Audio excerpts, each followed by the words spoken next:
ರಾಜ್ಯದ 20 ಜಿಲ್ಲೆಗಳ ಪ್ರಮುಖ ಪಟ್ಟಣಗಳಲ್ಲಿ ಪ್ರಮುಖ ಸ್ವಾಮೀಜಿಗಳನ್ನು, ಕ್ರೈಸ್ತ ಫಾದರ್ಗಳನ್ನು ಕರೆದುಕೊಂಡು ನಾವು ನಡೀಲಿಕ್ಕಿದ್ದೇವೆ. ರಾಜ್ಯದ ಎಲ್ಲ ಜನತೆಯನ್ನು ಕೂಡ ಈ ಒಂದು ಕಾರ್ಯಕ್ರಮಕ್ಕೆ ನಾವು ಆಹ್ವಾನಿಸ್ತಾ ಇದ್ದೇವೆ. ನಾನೀಗ ಹೂವಿನ ಹಡಗಲಿಯಲ್ಲಿದ್ದೇನೆ. ಹೂವಿನ ಹಡಗಲಿಯ ಕಾರ್ಯಕ್ರಮ 27ನೇ ತಾರೀಕಿನಂದು ನಮ್ಮ ಈ ಹೂವಿನ ಹಡಗಲಿ ಪಟ್ಟಣದಲ್ಲಿ ನಡೀಲಿಕ್ಕಿದೆ. ಇಲ್ಲಿಯ ಮುಸಲ್ಮಾನ್ ಬಾಂಧವರು ನನ್ನನ್ನು ಹಮಾರ ಆದ್ಮಿ ಐಸಾ ಬೋಲ್ತಾ ಹೈ. ನಾವು ಹೇಗಿದ್ದೀವಿ ಅಂದ್ರೆ ಇವ ನಾರವ, ಇವ ನಮ್ಮವ, ಇವ ನಮ್ಮ ಮನೆಯ ಮಗನೆಂದೆನಿಸಯ್ಯ, ಕೂಡಲ ಸಂಗಮ ದೇವ ಅಂತಕ್ಕಂಥ ಬಸವಣ್ಣನವರ ತತ್ವಗಳ ಅನುಯಾಯಿಗಳು ನಾವು. ಪ್ರಿಯ ವೀಕ್ಷಕರೇ, ಇದು ಕಲ್ಯಾಣ ಕರ್ನಾಟಕ ಕನ್ನಡಿ ಸುದ್ದಿವಾಹಿನಿ. ನಾನು ನಿಮ್ಮ ಅಯ್ಯನಗೌಡ. ಇದೇ ತಿಂಗಳು 27ರಂದು ಸೌಹಾರ್ದ ನಡಿಗೆ ಕಾರ್ಯಕ್ರಮವನ್ನು SSFನಿಂದ ಹೂವಿನಡಗಲಿ ಪಟ್ಟಣದಲ್ಲಿ ಆಯೋಜನೆಗೊಳಿಸಲಾಗಿದೆ. ರಾಜ್ಯಾಧ್ಯಕ್ಷರಾದಂತಹ ಸಖಾಫಿಯವರು ಈ ಕುರಿತು ಮಾಜಿ ಶಾಸಕರಾದಂತಹ ನಂದಿಹಳ್ಳಿ ಹಾಲಪ್ಪನವರ ಅಭಿಪ್ರಾಯಗಳನ್ನು ಸಂಗ್ರಹಿಸಿದರು. ಅವರೊಂದಿಗೆ ಸಂವಾದವನ್ನು ನಡೆಸಿದರು. ಭಾವೈಕ್ಯತೆ ನಮಗೆ ಬೇಕು, ಭಾವೈಕ್ಯತೆಯ ನಾಡಾಗಬೇಕು ನಮ್ಮದು, ಭಾವೈಕ್ಯತೆಯ ಮುಖ್ಯ ಉದ್ದೇಶಗಳು, ಸಂದೇಶಗಳು ಎಲ್ಲವೂ ಕೂಡ ಈಡೇರಬೇಕು ಎನ್ನುವಂತಹ ಒಂದು ಅರ್ಥಪೂರ್ಣವಾದಂತಹ ಸಂವಾದ ಜರುಗಿತು. ಇವರಿಬ್ಬರಲ್ಲಿಯೂ ಕೂಡ ರಾಜ್ಯಾಧ್ಯಕ್ಷರು, SSFನ ರಾಜ್ಯಾಧ್ಯಕ್ಷರಾದಂತಹ ಸಖಾಫಿಯವರು ಮಾಜಿ ಶಾಸಕರಾದಂತಹ ನಂದಿಹಳ್ಳಿ ಹಾಲಪ್ಪನವರ ಮಧ್ಯೆ ಒಂದು ಸಂವಾದ ಜರುಗಿತು. ಮಾಜಿ ಶಾಸಕರಾದ ನಂದಿಹಳ್ಳಿ ಹಾಲಪ್ಪನವರ ನಿವಾಸದಲ್ಲಿ ಬನ್ನಿ ಕೇಳೋಣ. ಇಬ್ಬರು ಕೂಡ ಬಹಳ ಅರ್ಥಪೂರ್ಣವಾಗಿ, ಅದ್ಭುತವಾಗಿ ಮಾತನಾಡಿದ್ದಾರೆ.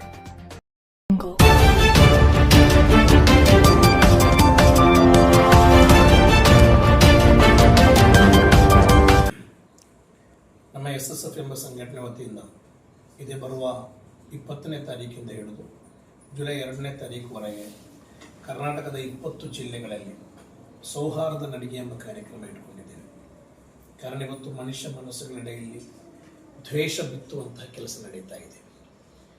ನಮ್ಮ ಕರ್ನಾಟಕ ಅಂತ ಹೇಳಿದರೆ ಮೊದಲಿನಿಂದಲೂ ಕೂಡ ಸೌಹಾರ್ದತೆಯ ಪರಂಪರೆ ಉಳ್ಳ ಋಷಿ ಮಹರ್ಷಿಗಳು, ಸೂಫಿ ಸಂತರು ಎಲ್ಲ ಬದುಕಿರುವ ಕರ್ನಾಟಕ. ಇಲ್ಲಿಯೂ ಕೂಡ ಕೆಲವು ಮನಸ್ಸುಗಳು ಕೆಡಿಸುವಂತಹ ಕೆಲಸ ನಡೀತಾ ಇರುವಾಗ ನಾವು ನಮ್ಮ ತಾತಂದಿರು, ಅಜ್ಜಂದಿರು, ಮುತ್ತಾತಂದಿರು ಹಳೆ ಕಾಲದಿಂದ ಬಂದ ಆ ಸೌಹಾರ್ದತೆಯ ಪರಂಪರೆಯನ್ನು ಉಳಿಸಿಕೊಳ್ಳುವ ಕೆಲಸ ನಡೆಯಬೇಕು. ಅದಕ್ಕೆ ಬೇಕಾಗಿ ನಮ್ಮ SSF ನಮ್ಮ ಸಂಘಟನೆ ವತಿಯಿಂದ ಇಂತಹ ಒಂದು ದೊಡ್ಡ ಕಾರ್ಯಕ್ರಮವನ್ನು ಹಮ್ಮಿಕೊಂಡಿದ್ದೇವೆ. ಇದರ ಬಗ್ಗೆ ತಮ್ಮ ಅಭಿಪ್ರಾಯ ಹೇಳ್ಬೋದು? ತಾವು ಹಾಕಿಕೊಂಡಿರ್ತಕ್ಕಂಥ ಕಾರ್ಯಕ್ರಮ ಅತ್ಯುತ್ತಮವಾದ ಕಾರ್ಯಕ್ರಮ. ಅದರಲ್ಲಿ ಪ್ರಸ್ತುತ ವಿದ್ಯಮಾನಗಳಲ್ಲಿ ಜನರ ಮನಸ್ಸುಗಳನ್ನು ಸಂವಾದದಿಂದ ಹೊಂದ್ಕೊಂಡು ಹೋಗುವ ರೀತಿಯಲ್ಲಿ ನಾವು ಪರಸ್ಪರ ಭಾವನೆಗಳನ್ನು ಹೊಂದಿರಬೇಕ ಹೊರತು ವಿಚಲಿತ ಮನಸ್ಸು ಅಥವಾ ವಿಕೃತ ಮನಸ್ಸಿನವರು ನಾವು ಆಗಬಾರ್ದು ಅನ್ನೋದನ್ನ ತಮ್ಮ ಅಭಿಪ್ರಾಯ ಇದೆ. ನಿಜಕ್ಕೂ ಸ್ವಾಗತಾರ್ಹ, ಸೂಕ್ತಾರ್ಹ. ತಾವು ಹಮ್ಮಿಕೊಂಡಿರ್ತಕ್ಕಂಥ ಕಾರ್ಯಕ್ರಮ ನಿಜಕ್ಕೂ ನಾನೆಷ್ಟು ಹೊಗಳಿದರೂ ಸಾಲದು. ತುಂಬ ಯುವಕರಲ್ಲೆಲ್ಲ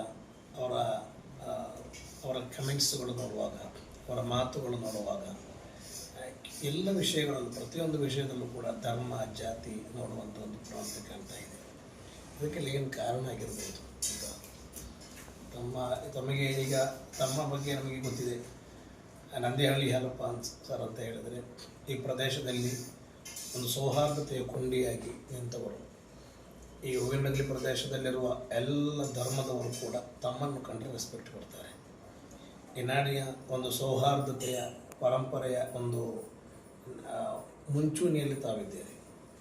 ಆದ್ದರಿಂದ ಇವತ್ತಿನ ಕಾಲದಲ್ಲಿ ಆ ರೀತಿ ಯುವಕರ ಮನಸ್ಸೆಲ್ಲ ಕೆಡುತ್ತಿರಲು ಕಾರಣ ಏನಂತ ತಮಗೆ ಹೇಳ್ಬೋದು? ನಮ್ಮಲ್ಲಿಲ್ಲ ಈ ದೇಶ ರಾಜಕಾರಣ, ನಮ್ಮಲ್ಲಿಲ್ಲ ಜಾತಿ ಭೇದ ಭಿನ್ನಾಭಿಪ್ರಾಯ, ನಮ್ಮಲ್ಲಿಲ್ಲ ಭಿನ್ನಮತೀಯರು. ನಮ್ಮಲ್ಲಿದೆ ನಾವೆಲ್ಲರೂ ಜಾತ್ಯತೀತರು ಅನ್ನೋ ಮನೋಭಾವನೆ. ಅದು ಎಲ್ಲೋ ಯಾರೋ ತುರುಕಿದ ಈ ಗಂಧ ಗಾಳಿ ನಮ್ಗೆ ಅನ್ವಯಿಸೋದಿಲ್ಲ. ತಾವು ನಮ್ಮ ಭಾಗದ ಬಗ್ಗೆ ಹೊಂದಿರತಕ್ಕಂಥ ಅಭಿಪ್ರಾಯ ನಾನು ನಿಮಗೆ ತಾವು ಸ್ಮರಣೀಯ ಕೂಡ. ಖಂಡಿತ ಇದು ಎಲ್ಲ ಕಡೆ ಕರ್ನಾಟಕದಲ್ಲಿ 90% ಮಂದಿ ಕೂಡ ಸೌಹಾರ್ದತೆಯನ್ನು ಬಯಸುವವರೇ. ಕೆಟ್ಟ ಮನಸ್ಸಿನವರು ಎಲ್ಲ ಧರ್ಮದಲ್ಲೂ ಇದ್ದಾರೆ. ಅದು ಆ ಧರ್ಮ ಈ ಧರ್ಮ ಅಂತ ಹೇಳಲಿಕ್ಕಿಲ್ಲ. ಎಲ್ಲ ಧರ್ಮದಲ್ಲೂ ಕೂಡ ಕೆಲವು ಮತೀಯವಾದಿಗಳು, ಧರ್ಮಾಂಧತೆಯ ವಿಷ ತುಂಬಿದವರು ತುಂಬ ಇದ್ದಾರೆ. ಖಂಡಿತವಾಗಿಯೂ ಅದು ದೊಡ್ಡ ಮಾರಕ. ಈ ದೇಶ 25 ವರ್ಷಗಳ ಕಾಲ ಇಷ್ಟು ದೊಡ್ಡ ಸಾಧನೆ ಮಾಡಿದ್ದು ಎಲ್ಲರೂ ಒಟ್ಟು ಸೇರಿಕೊಂಡೆ, ಸ್ವಾತಂತ್ರ್ಯ ಪೂರ್ವದಲ್ಲೂ ಸ್ವತಂತ್ರ ನಂತರವೂ ಕೂಡ. ಈ ದೇಶದ ಸಾಧನೆ, ಈ ದೇಶದಲ್ಲಿ ಜಗತ್ತಿನ ಮುಂದೆ ಈ ದೇಶಕ್ಕೆ ತೋರಿಸಲಿಕ್ಕಿರುವುದೇ ನಮ್ಮ ವಿವಿಧತೆಯಲ್ಲಿ ಏಕತೆ. ಎಷ್ಟು ಧರ್ಮಗಳು, ಜಾತಿಗಳು, ಉಪಜಾತಿಗಳು, ಪಂಗಡಗಳು, ಪಕ್ಷಗಳು, ಪಂಥಗಳು ಇದೆಲ್ಲ ಇಟ್ಟುಕೊಂಡು ವಿವಿಧ ಭಾಷೆಗಳು, ವೇಷಭೂಷಣಗಳು, ವೈವಿಧ್ಯತೆಗಳು, ಪ್ರಕೃತಿಯಲ್ಲಿ ವೈವಿಧ್ಯತೆ, ಭಾಷೆಯಲ್ಲಿ ವೈವಿಧ್ಯತೆ, ಧರ್ಮಗಳಲ್ಲಿ, ಜಾತಿಯಲ್ಲಿ, ಮನುಷ್ಯರಲ್ಲಿ, ವೇಷಭೂಷಣದಲ್ಲಿ ಇಷ್ಟು ವೈವಿಧ್ಯತೆಗಳ ಮಧ್ಯೆಯೂ ಕೂಡ ಈ ಜಗತ್ತಿನ ಮುಂದೆ ನಾವು ತಲೆ ಎತ್ತಿ ನಿಂತಿದ್ದೇವೆ. ಸತ್ಯ. ಅದು ಖಂಡಿತವಾಗಿಯೂ ಒಂದು ದೊಡ್ಡ ಅಭಿಮಾನ. ಇನ್ನೂ ಕೂಡ ಈ ಜಗತ್ತಿನ ಮುಂದೆ ನಾವು ತಲೆ ಎತ್ತಿ ನಿಲ್ಲಬೇಕಾದ್ರೆ ನಮ್ಮ ಈ ಭಾವೈಕ್ಯತೆ ಬೇಕೇ. ಒಂದು ವೇಳೆ ನಾವು ಧರ್ಮಗಳ ಎಡೆಯಲ್ಲಿ ಕಚ್ಚಾಟದಲ್ಲಿ ನಿಂತುಕೊಂಡ್ರೆ ಈ ದೇಶದ ಭವಿಷ್ಯಕ್ಕೆ ದೊಡ್ಡ ಮಾರಕ. ಸತ್ಯ. ಎಲ್ಲ ಧರ್ಮದವರು ಕೂಡ ಸಾಕಷ್ಟು ಸಂಖ್ಯೆಯಲ್ಲಿದ್ದಾರೆ. ಆದ್ದರಿಂದ ಯಾರು ಇಲ್ಲಿದ್ರು ಕೂಡ ಎಲ್ಲರಿಗೂ ನಷ್ಟನೇ, ಅದರಿಂದ ಒಂದು ಲಾಭ ಕೂಡ ಇಲ್ಲ. ಆದ್ದರಿಂದಾಗಿದೆ ಇಂತಹ ಒಂದು ಕಾರ್ಯಕ್ರಮ ನಾವು ಹಮ್ಮಿಕೊಳ್ಳಲಿಕ್ಕೆ.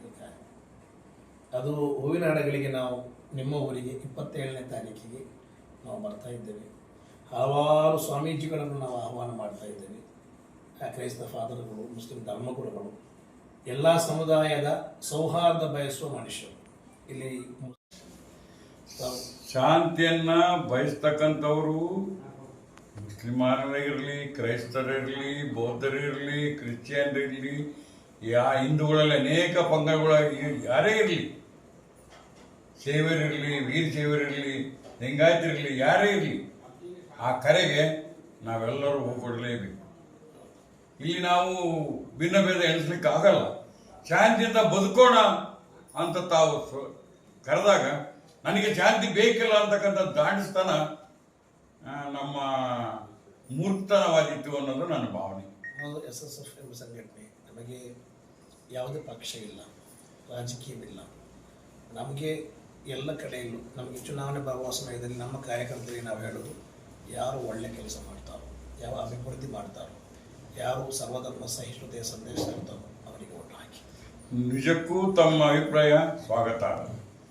ಈ ತಮ್ಮ ಅಭಿಪ್ರಾಯ ಏನಿದೆ, ತಮ್ಮ ಭಾವನೆ ಏನಿದೆ, ಇದೇ ಥರ ಎಲ್ಲರೂ ಕೂಡ ಆಯಾ ಕ್ಷೇತ್ರದಲ್ಲಿ, ಆಯಾ ಭಾಗದಲ್ಲಿ ನಾವು ಯಾರು ನಮ್ಮ ಲೇಸನ್ನ ಬಯಸ್ತಾರೆ ಅವರಿಗೆ ಒಳಿತನ್ನು ಮಾಡೋಣ ಅಂತಕ್ಕಂಥ ಮನೋಭಾವನೆ ಏನಿದೆಯಲ್ಲ, ಇದು ಸುತ್ತೆ ಆಗ. ಮತ್ತು ನಾನು ಈಗಿನ ವಿದ್ಯಮಾನದಲ್ಲಿ ಸಾಮಾನ್ಯವಾಗಿ ನಾವು ಹೇಳೋದಿದೆ, ಧರ್ಮಗುರುಗಳು ರಾಜಕಾರಣ ಮಾಡಬಾರ್ದು, ರಾಜಕಾರಣಿಗಳು ಒಂದು ಧರ್ಮಕ್ಕೆ ಅಂಟಿಕೊಂಡು ಕೆಲಸ ಮಾಡಬಾರ್ದು.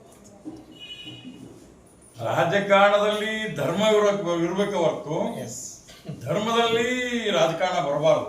ಅದು ಯಾವುದೇ ಧರ್ಮ ಇರಲಿ, ಈ ಮೇ ಬಿ ಕ್ರಿಶ್ಚಿಯನ್, ಈ ಮೇ ಬಿ ಮುಸ್ಲಿಂ, ಈ ಮೇ ಬಿ ಲಿಂಗಾಯತ್, ಎನಿಬಡಿ ಅಲ್ಲಿ ಇದು ಬರಬಾರ್ದು, ರಾಜಕಾರಣ ಬರಬಾರ್ದು. ಖಂಡಿತ. ಆದ್ದರಿಂದ ಈ ಒಂದು ಉದ್ದೇಶವನ್ನು ಇಟ್ಟುಕೊಂಡು SSF ರಾಜ್ಯದಾದ್ಯಂತ ಒಂದು ದೊಡ್ಡ ಮಟ್ಟದಲ್ಲಿ ಸೌಹಾರ್ದ ನಡಿಗೆ ಎಂಬ ಕಾರ್ಯಕ್ರಮವನ್ನು ಹಮ್ಮಿಕೊಳ್ತಾ ಇದೆ. ರಾಜ್ಯದ 20 ಜಿಲ್ಲೆಗಳ ಪ್ರಮುಖ ಪಟ್ಟಣಗಳಲ್ಲಿ ಪ್ರಮುಖ ಸ್ವಾಮೀಜಿಗಳನ್ನು, ಕ್ರೈಸ್ತ ಫಾದರ್ಗಳನ್ನು ಕರೆದುಕೊಂಡು ನಾವು ನಡೀಲಿಕ್ಕಿದ್ದೇವೆ.